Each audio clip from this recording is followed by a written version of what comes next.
Welcome, Paulius, to another episode of our podcast. And I'm quite excited to actually have you here. And I've been following your work and what you've been writing on LinkedIn, and lot of provocative, interesting thoughts on the rise of AI and clinical operations specifically. So I'm quite excited. So, for the benefit of our audience, love to get a quick introduction from you and some of the work you've been doing right now. And we'll jump into some of the topics I've got out here.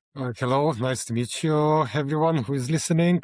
I'm Paulius Ojeras, I'm VP Clinical Operations at a small biotech, Perceived Biotherapeutics. Before that, my background comes from the CRO side. I've been 12 years with one CRO where I've been exposed with a different starting as a CRA, went into project management, project oversight, and was establishing vendor management department before jumping to this sponsor side, where I was heading clinical operations at a cellular therapy company.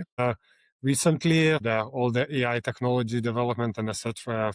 It was an opportunity kind of to try with Tilda and with some other solutions really to explore how we could be more efficient with our day-to-day operations. In the past, I always was very focused on how can I optimize my work. I hated to repeat the things for the second time and for the third time even more. So I was always looking for opportunities how I could automate things and etc. And definitely with the AI development and agentic AI in particular, this was a fantastic opportunity, which I see could really change our industry, how we run it. And I'm very excited about all the upcoming opportunities where we could shift our directions and how we could optimize how we run the clinical trials and make them significantly more efficient with a higher quality and way much faster than we were able to do it before. So a lot of exciting things we can talk about in various areas you mentioned, right? And certainly got a few favorites of mine, Paulius. So I'll start with the first question, which I've seen you present and talk and publish on, right? Adoption of AI in clinical operations, I think is, for lack of a better word, I feel it's a niche market. It's not very widely talked about. A lot of people building for our industry.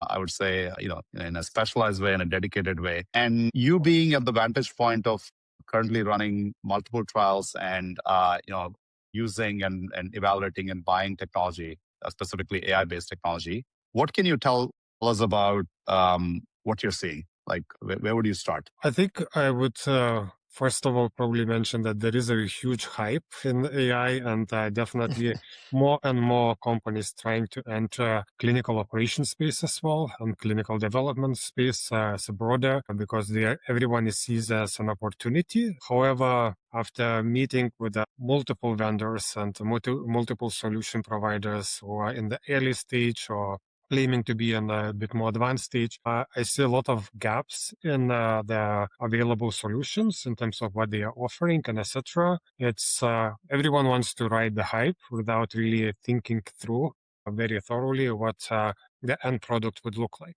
And the basis is driven by the great ideas, but execution is still lagging. And I think this is where the biggest concern I have at the moment as an industry. We are kind of everyone to adopt and jump on those solutions which are not yet really ready for the prime time. And I think this is the biggest challenge where I can see at the moment. At the same time, the opportunity is there. I think clinical development in general is extremely complex and extremely complicated activities which are very limited about the capabilities what human can do. So we create an extra loops, extra multi-layers, oversights, and etc. because of the complexity. And that complexity has an opportunity to be resolved with the AI-driven solutions, where we could really, if we design it properly, we could make it the things way much more streamlined, way much more efficient, and way much more simplify the complexity for how we run the clinical trials. But that does require a lot of effort, a lot of energy, and I don't think that yet there is any solution which is immediately available to resolve it. but the opportunity is definitely there. Makes sense. And when you're evaluating or when you're looking at the quite a few of these companies, and by the way, I feel like I hope you agree. The hype cycle is important, right? I do think it's an important aspect of developing solutions, and I feel like it's like a feature of capitalism rather than a bug. Like I think you kind of want this to happen, and out of it will come something of value. Maybe not all of it, but some of it. Uh, I'm just curious, like, is that kind of how you see it as a net positive and on some arc, but maybe you have to do more work now to kind of figure out who it is? I think both ways. I do agree that the hype is very important to create and spread the knowledge, spread the understanding and the need for the change and etc. Right now, I do see that the hype of an abundance of information about AI really spread throughout the industry entirely, and everyone is thinking how to adopt the AI solutions, and there is a pressure of adoption as well. My biggest concern is that adoption is not really thoughtful. That adoption is just we are buying AI solution just because have something or to be able to say that we are using something versus buying something which will really create a meaningful value and which would really address the efficiency issues, which will address the quality issues which we are currently having, or would create a exponential value from the adoption versus partially automating some step in our existing processes, which by default, maybe it's not the best workflow itself. And by adopting AI, we'll be creating sometimes the extra layers of oversight, extra layers of uh, uh, managing it versus really the value that AI solution will bring us.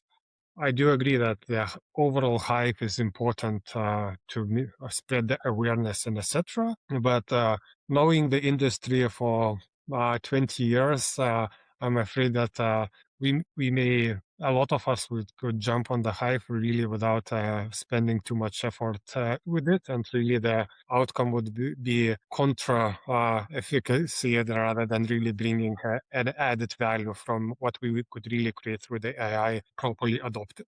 Interesting. So tell us more about what you mean by not buying without thinking through it, and of course not getting what you tried to get right when you're buying. How are you thinking about it when you evaluate a vendor, or what's sort of the process you've adopted to protect yourself in that sense, right, from going through the same cycle? So I think even for me, it was definitely a journey. How I initially considered AI solutions and how I'm thinking right now, it's definitely changed. And it changed very rapidly with everyday learning and experiencing with it. Initially, indeed, maybe I was more thinking about adoption, very limited workflow or automating a very limited activities and etc. But right now, with seeing how speedily the technology is developing and seeing those opportunities, what could be done if it's properly designed. What I mean the properly designed is that you have an end-to-end workflow thought through how agentic AI solution could address for you. What is the output of it and what value will be creating, how you will be overseeing it, and etc. When you combine all those elements and etc., and answer the question, okay, what will be the end result of it? How much investment from the technology perspective? How much investment from the time and energy from my team perspective it will require? And is it really a exponential value increase versus what I'm currently doing? When looking from that lens, you really can very easily filter the solutions which are coming to automate a very tiny step in your process, which will still require somebody to oversee it and etc.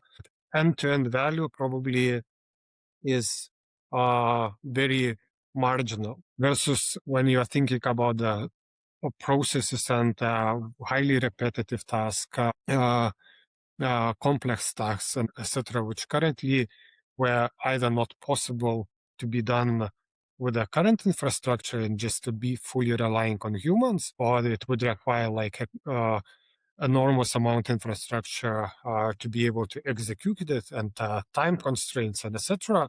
if you take the entire process and build it to reach the result maybe in a different way, even with clear safeguards, clear oversight, clear governance, could activity maybe of 20, 30, 50 people could be done right now with a just observation by one person and with an exponentially shorter period of time. This is the Right. value solutions, which I see it's still in an early emerging stage overall in the industry. So I think these kind of the areas which I'm looking right now are the most exciting about that.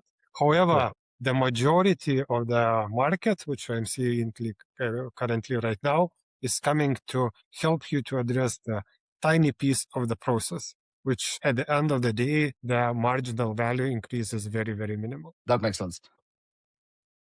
In some ways, when you say you have 50 people and you'd like it to be in a way where maybe a fraction of that is really doing human in the loop verification of the AI, how would you think about, just like the assessment itself? Because ultimately, if the AI is doing some part of the work and oversight is really just to make sure it's done the right work, that ratio of like how much value or how much efficiency you're getting depends on how good the AI is also, right?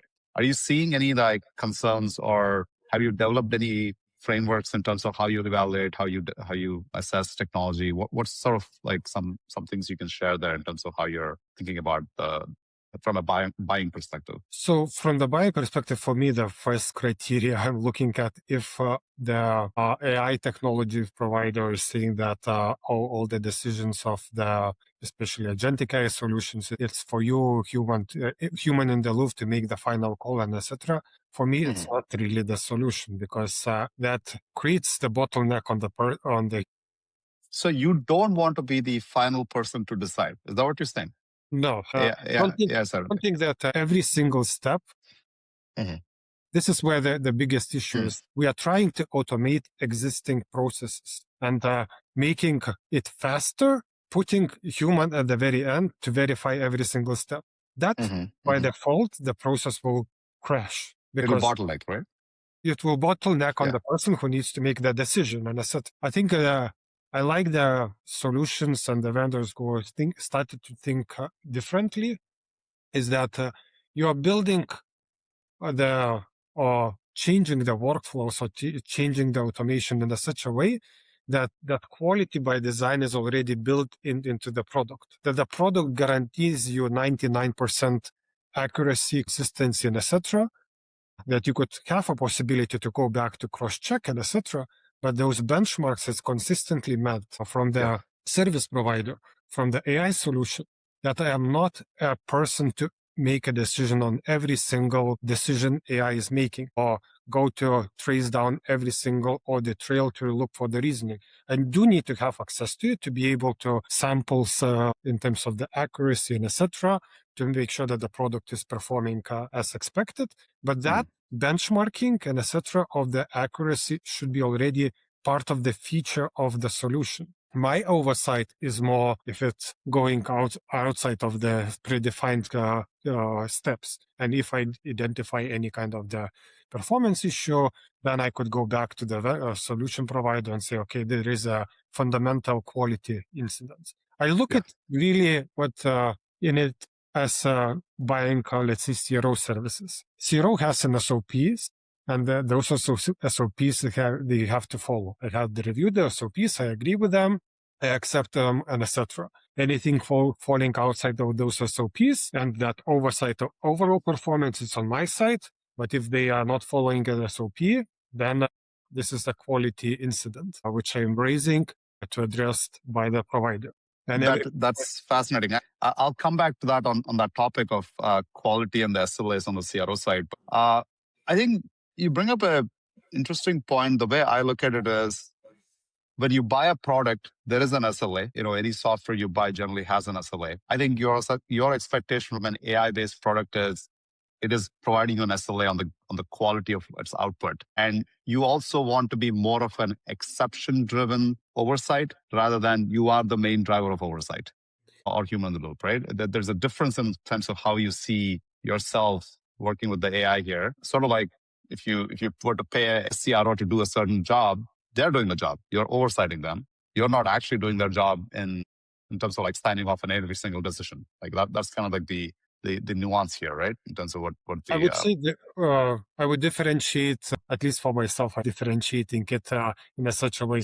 Human in the loop for every step and human oversight, there is two different areas. Human in the loop of every step, uh, that should be addressed through the design of the solution. That you should still have a possibility to cross-check the decisions, to have a full audit trail and etc. But if the solution is built only by human in the loop to make the final decisions and etc., as we discussed, that solution is set up to crash because it will produce so much outputs that you will create another department to do the just human in the loop and to make those final decisions and calls. So it just doesn't make any sense. So when you address through the design of the product, through the quality, through the features, to the ability to QC check and etc., showing the benchmarks if it is constantly meeting and etc. Human in the loop element, it could be random sampling, really, to make sure that AI is performing expected. Versus human oversight is you're looking at from the different scale. You're looking how overall it fits with your other workflows, how overall it's performing. If you want to change something and etc., just those benchmarks you have set it up at the very beginning. This is more like a different approach of the performance overview. So this is kind of, I think I would differentiate those elements in terms of checking or expecting to check every single step of AI versus really doing the full higher level oversight.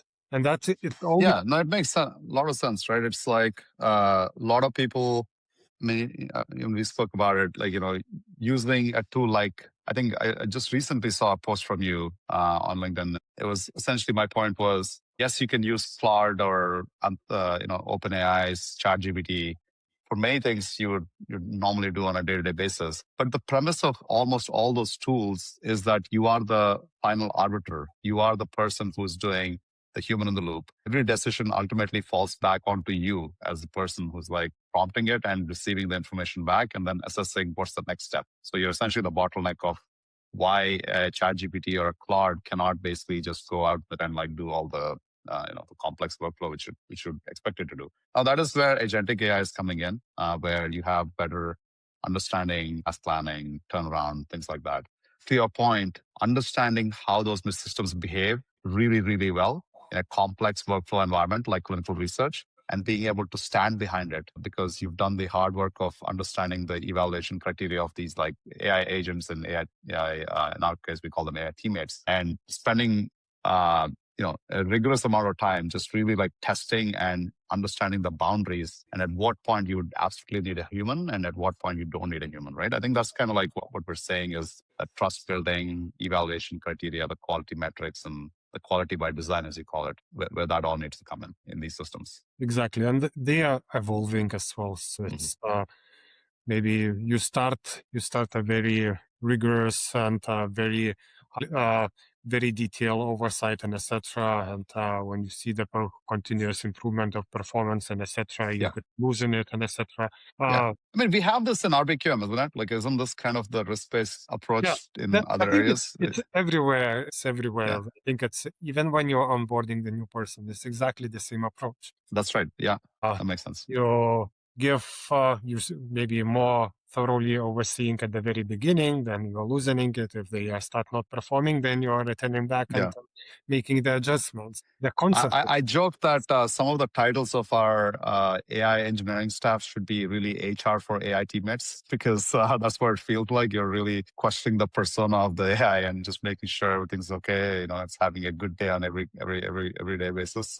So I get it. It makes sense. Actually, to that point, right, going into that topic, you run a clinical operations team right now, and I'm curious, how do you think, or do you think organizations will start to change in terms of the type of roles, the type of titles which will exist? And are you seeing anything right now which is already happening, or do you expect things to happen in the near term, midterm? I'd be curious to your thoughts on how things will evolve as more and more of these AI tools start get adopted, or do you have your AI teammates or agents starting to help with the work as well, right? Definitely, there will be a lot of changes. And I think in general, clinical operations throughout the years, it significantly grew in quantity, but not in quality. We have created multiple layers of very specialized tasks and etc. And I think the quality really decreased. I do see with agentic AI solutions an opportunity to significantly boost back the quality in terms of how we run the trials. And that would require some shift in terms of our structures and etc., how we run the clinical trials. At the same time, I'm not afraid in terms of, I think one of the colleagues, when we started to adopt agentic AI, was saying, oh, well, so right now we'll lose our job because agents could really actually do that. And my response to that was actually an opposite. It gives you an opportunity to grow because what you were able to do it before and what you will be able to do with agentic AI solution, it just exponentially increases. It gives you an opportunity not to do the tasks yourself, but delegate it to agentic AI to do those tasks. And you are becoming an oversight person for that. So that's one opportunity. And the other opportunity is that being all the repetitive, monotonous tasks and etc. could be very easily handled by AI. Now it gives and frees up your space to do something more meaningful and more important, to make the decisions, to think about how to make things better and etc. So I think this is great opportunity to evolve and develop and be more creative and etc. But in the past, we were spending all of the time in just doing those repetitive tasks, which Yeah, uh, that makes sense. so I And think do you think the organizational, like, so does that mean the job descriptions and even the traditional titles which we have in our industry in the FinOps space, like, is that evolving, or do you see that evolving as well as you sort of train yourselves to be, I don't know, the person who's able to delegate, right? Delegate to the AI in this case. definitely yes, and that's why we made a decision within the company, kind of to acknowledge that being early adopters, and some of our teams. Titles have been changed really to call them what they actually started to do is being agentic AI coordinators. Really? That's the title? Yes, Agentic AI coordinator? correct. Wow. Okay. I am not sure, but you probably are the torch bearer on that particular title. You probably own it right now. Hopefully more people will follow through, but it makes a lot of sense. You're essentially coordinating AI, or you're an agentic AI coordinator. Okay, that's awesome. I have a slightly sort of like related question here. I know you mentioned you're a small biotech, but you are taking a lot of the work which is normally perhaps outsourced or given to a CRO, and you're doing it in-house. You have a very unique and innovative model where you have coordinators who are actually agentic AI coordinators now, and you're really like able to do a lot more than probably what you could have done in the past year. And I think this ratio will probably continue to increase as more and more tools and other companies and other solutions start to come onto the field, right? What my curiosity is what's the, like, how does the decision making work? I mean, I don't hear many small biotech really trying to do trials in house, but I am curious, like, do you think you have any advice on sort of how others should think? Is this a decision which was made for any specific reason? Like, I'm just curious, like, what your thoughts are on that. So I think it was definitely we made a very bold decision to bring things in house. It's still not easy and etc. But we wanted to be close to the clinical sites and for our pivotal program, and that was the main criteria for that. To be and definitely, I do see an opportunity right now with either specific task or more with the time it will be more and more complex activities and etc., where you have an opportunity to think about, okay, typically I was going through the CRO. I have that right now an opportunity to do it myself with the agentic AI solutions, especially for the task which in the past was not feasible because of the time constraints, the scalability, just knowledge as well. Let's take an example of site feasibility. Right now, the knowledge you could get through the AI solutions, the knowledge, the scalability we're not able to handle because of the human resources and the productivity to get things turned around very quickly. You could to some extent could really using AI solutions address it and get that thing done by yourself without engaging the external party. If you have some extended knowledge in therapeutic area, maybe you already have predefined or you have been running recently a couple of other clinical trials and you know this kind of the space pretty well, you could really define those rules and parameters and etc. and run the feasibility effectively by yourself, which was maybe not really feasible because of different constraints you had in the past. So I think those areas are evolving for sure. At the same time, I think it's also on the CRO side, it also gives an opportunity to be more effective and more efficient and apply that all the historical knowledge they have in the specific therapeutic area, etc., and be able to give you the better outputs and etc. It gives an opportunity, but at the same time, I think it gives the pressure for the CROs to bring even more value than they were bringing to date, because there is just a simple traditional feasibility. Now, if I could do it myself, what is an added value as a CRO you are bringing? So I think it's a win-win situation for the industry overall, because it creates an extra pressure to have a better quality product. I see. So that's interesting, right? I think you picked feasibility, and I'm curious if you were giving advice to other biotechs who are probably thinking about this similar line. Are there areas which are you think how would you even approach it? Like if my default view is that I'm a small biotech, I generally just want to outsource or I'm comfortable outsourcing to a CRO. Is there sort of like a calculus on saying, you can do this yourself, but do that with somebody else? Or what is sort of like the right way of, thinking about it if you were to decide that you want to use some of these AI tools and sort of like bring some of this work in-house, right? Where would you start and how do you go I about think it outside of feasibility? it really would depend in terms of what stage of the program you are, and also what is your model in general of how comfortable you are bringing things in-house and etc. I think it would vary from person to person as well. If you are used to work only through the CROs, probably I would advise them to find a CRO who has adopted those AI solutions and etc. and will bring you a higher value and etc. If you are been in the past and are capable of and interested in bringing things in house to be able to control things more by yourself, especially in the early stage of development and etc.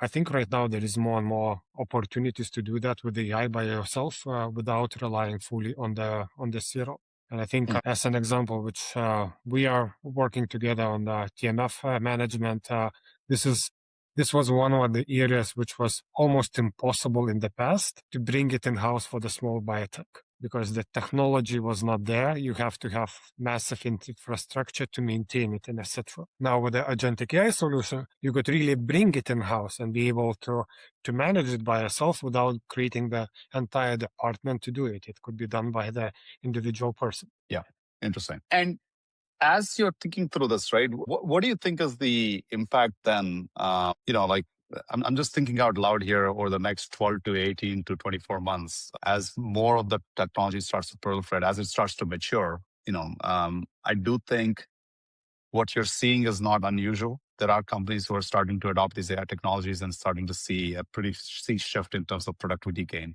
and how they can perform some of these workflows. If CROs are doing it, that's great. They're capturing that productivity for themselves. From again, buyer person, I know we've talked about AI technology as what you're buying, but let's just say you're buying services, you're buying CRO services, right? As a biopharma. What's the thesis there? Like, do you think there will be a new way of like pricing, new way of negotiating for what you're buying? Where do you think ClinOps leaders should be thinking about when they're saying one choice is I do it with some parts of help from an external entity, or you go the traditional route where I'm just going to outsource it.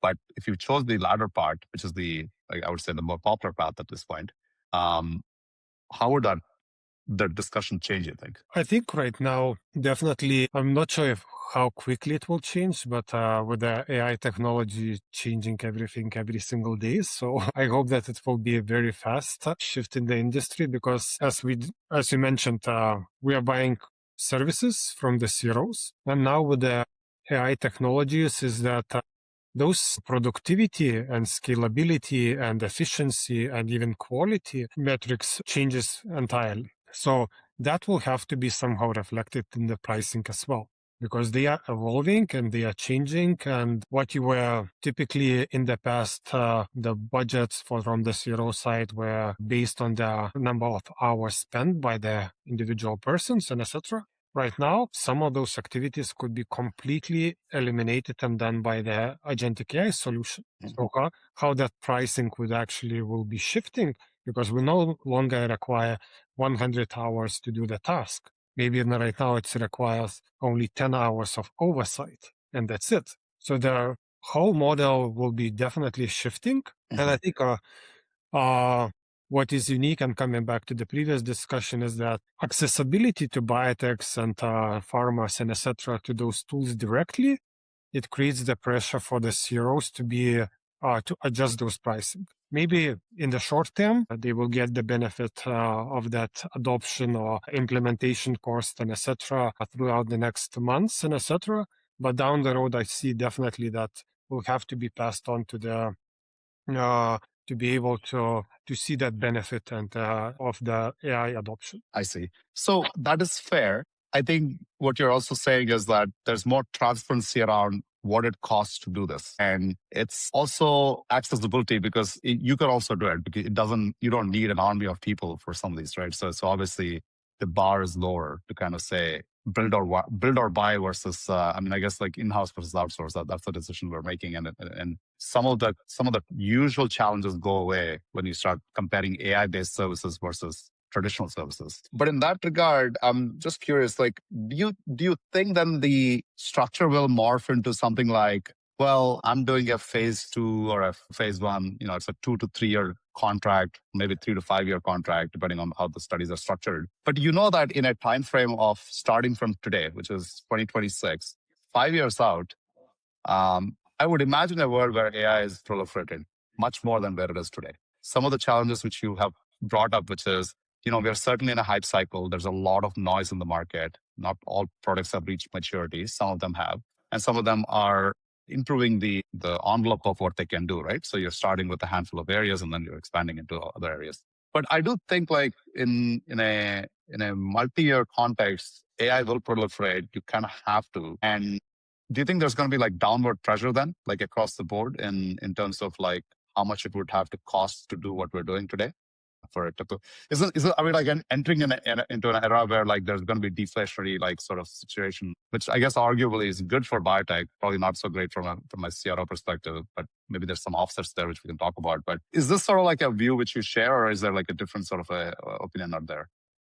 I definitely think that it will get there for sure. I think right now it could be a good way to evaluate how the CRO the service provider is looking about the technologies and how advanced they are with that. If they really have the pipeline in terms of how they will be improving things and etc. If they are not willing and openly to negotiate it and put a clause like in the future kind of rebate for the AI efficiencies and etc. I think they are either very early in the development of adoption of AI, or they just wanted to cash it out right now. That's a fascinating topic. So what you're essentially pointing out is it's almost like assessing the vendor by asking them what percentage rebate can you give me over the course of next 3 years? And that rebate could probably start small and increase, right, over time, because that's what's going to happen. We all know that AI is going to proliferate in everything we're doing. And I guess the confidence can be seen very easily based Yeah. on what that number looks like. I think it's, of course, it's more complex than that. I think there are certain tasks which are kind of heavily performed at the very beginning of the study. There are some activities, of course, to the end of the study. And still, there is a lot of unknown how much of Mhm. efficiency different tasks and different activities will of AI will give us. But I think having an opportunity definitely to revisit it down the road, it should be probably the default, because right now the default is inflation rate. It's not the up. That's right. That's right. And it's a very interesting topic because this is happening in other service industries, right? Like I have seen some interesting conversations around legal, for example, and legal AI and legal AI tech has, I would say, matured quite a bit in the last 2 3 years.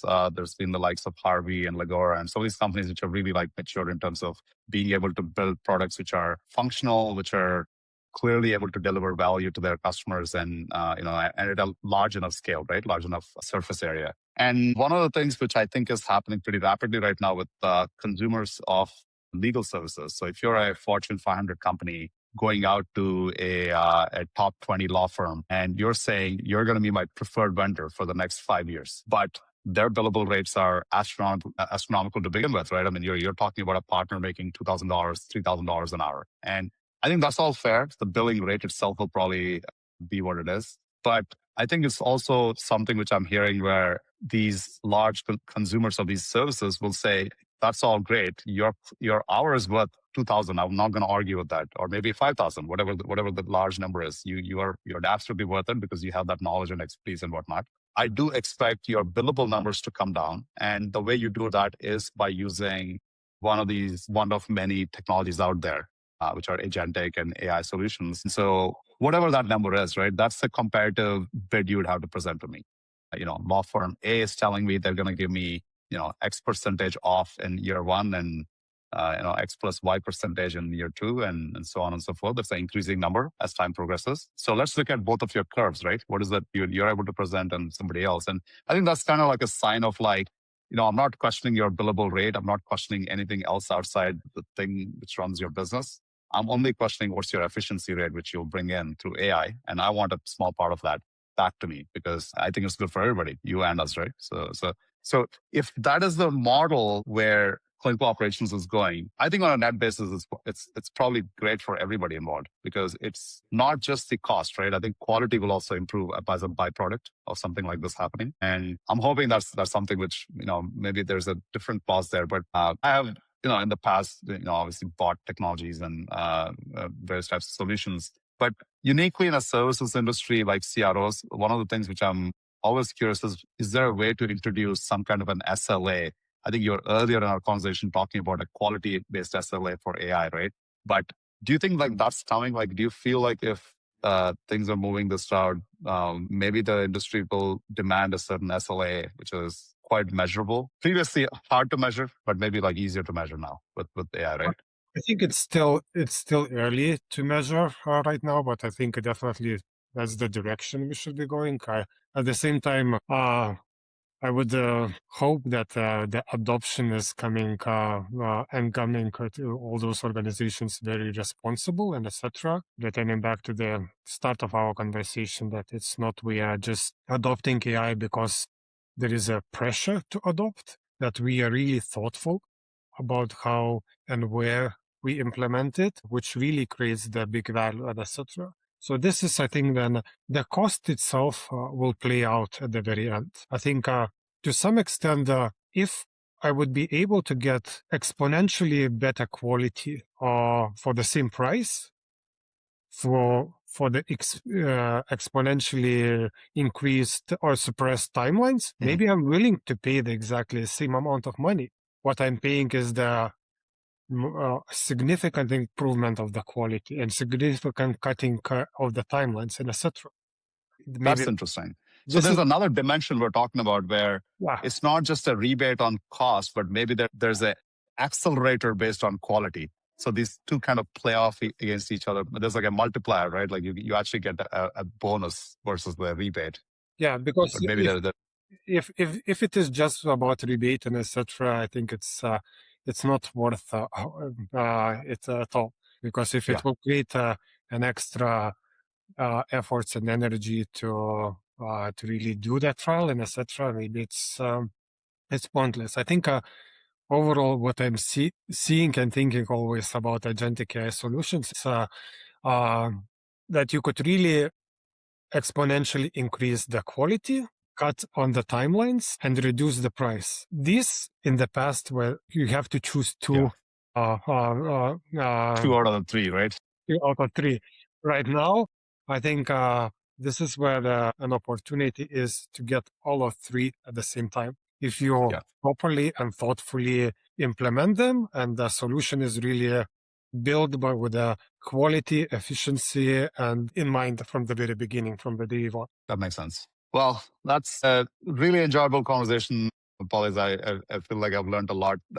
Just talking to you, you've clearly spent a bunch of time thinking this through and buying and evaluating solutions and things like that. So thanks for taking the time being here. I hope you enjoyed the conversation as well. And Always. I'll talk to you Thank you. soon. Yeah, Thank you. thank you.